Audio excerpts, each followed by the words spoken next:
दिन भर के मोर काम बुताऊ, माया के झूलना झूल के। दिन भर के मोर काम बुताऊ,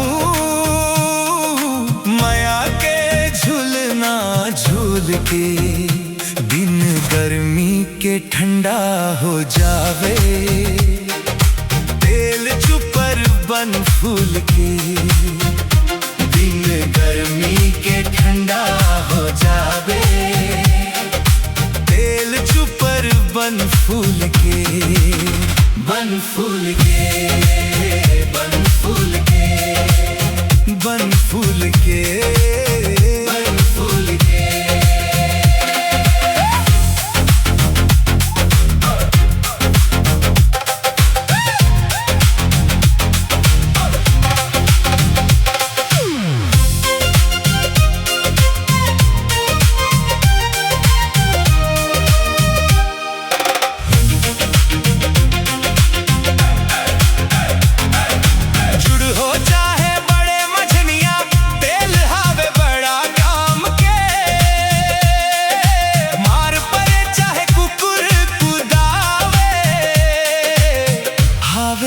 बड़े आराम के जुड़ हो चाहे बड़े मछलियां, तेल हावे बड़ा काम के।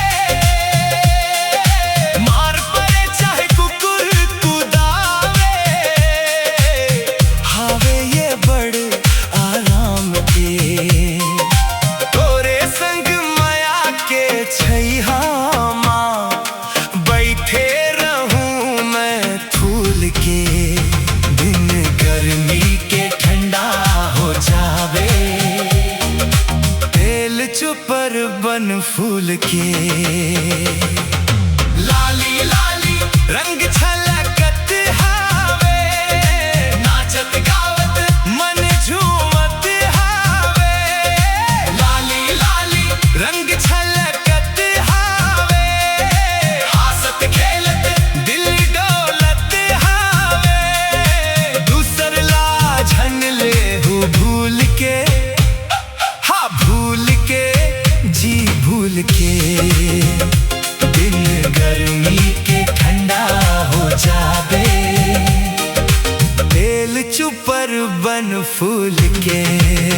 बन फूल के, बन फूल के।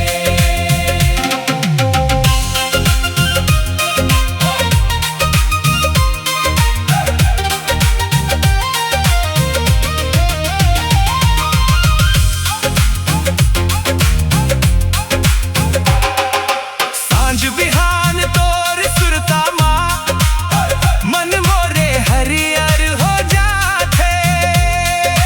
नयन में झिलमिल सपना के, धीरे धीरे निंदिया मुस्काते। थोरे गली में डोलत फिरत, गीत गावत फूल के। दिन गर्मी के ठंडा हो जावे, तेल चुपर बन फूल के। माया के डरी कस बंद के हवा, छूटे नहीं ये भूल के। तोरे बिना सब सुना लागे, जैसे गरेर धूल के। आजा मोर संग झूम ले संगी, नाचत गावत खुल के। दिन गर्मी के ठंडा हो जावे, तेल चुपर बन फूल के।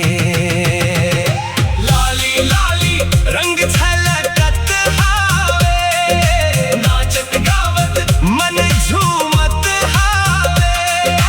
हंसत खेलत दिल डोलत हावे, माया के राग में घोलत हावे।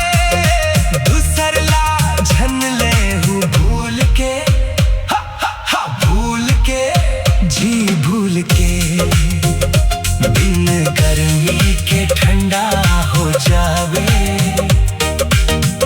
खेल चुपर बन फूल के, बन फूल के, बन फूल के, बन फूल